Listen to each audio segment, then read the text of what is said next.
Right now, crews are sifting through the wreckage of a small plane that crashed into a suburban San Diego neighborhood, killing at least 2 people. Alex Capriello is live in Santee, California. Federal investigators heading to the scene today, right, Alex? Yeah, that's exactly right, Adrian. I want to take our viewers to this neighborhood here in Santee, California, just east of San Diego. The homes here actually resemble something more of a movie set. Right there behind me is that UPS truck that was actually hit. The driver of that truck killed in this incident.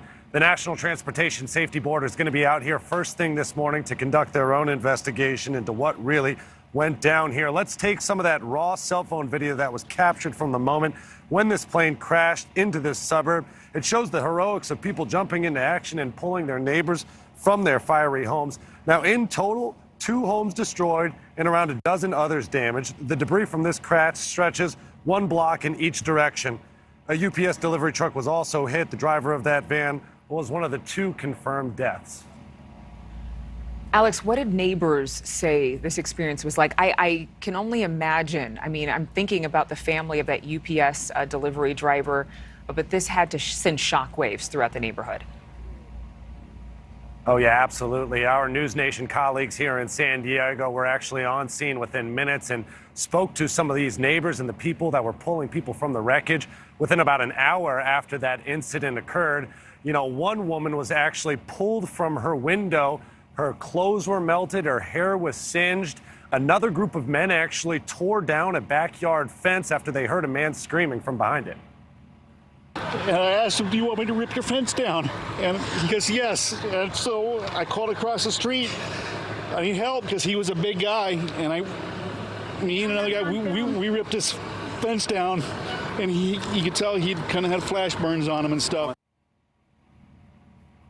It's still unclear how many people were inside that plane. What we do know is that it was on its way from Yuma, Arizona, to a small private airport here in San Diego. A hospital in Yuma confirmed that one of its doctors actually owns the plane, but whether or not he was piloting it is still unclear. Surely that's something the NTSB is going to be figuring out within its own investigation.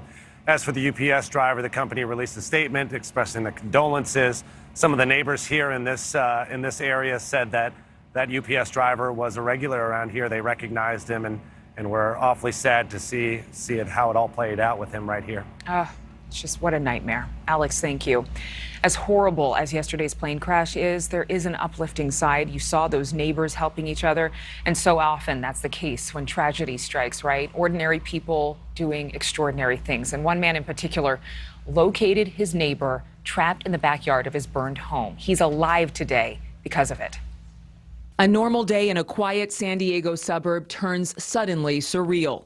All of a sudden you hear, it's like out of a movie that you just like hear the room, and then you just hear, and then all of a sudden you hear the boom, and then the whole house shook.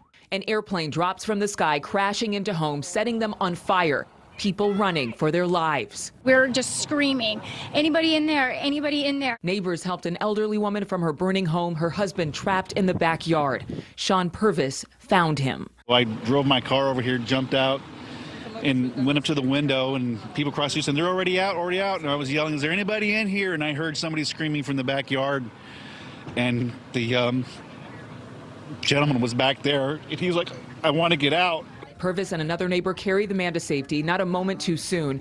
Minutes later, the plane exploded, blowing the couple's home to pieces. They probably lost everything and their dog, and I'm glad that we were able to help them, but it could have been any of our houses. And it was 15 minutes, their house was gone.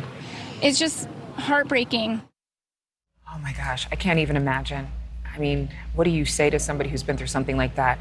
Several of the neighbors have said they figured that man who was actually rescued had been killed as a result of all the destruction there. But thanks to that one neighbor, Sean Purvis is his name, his persistence gave everyone a reason to be grateful. So we're so thankful for that.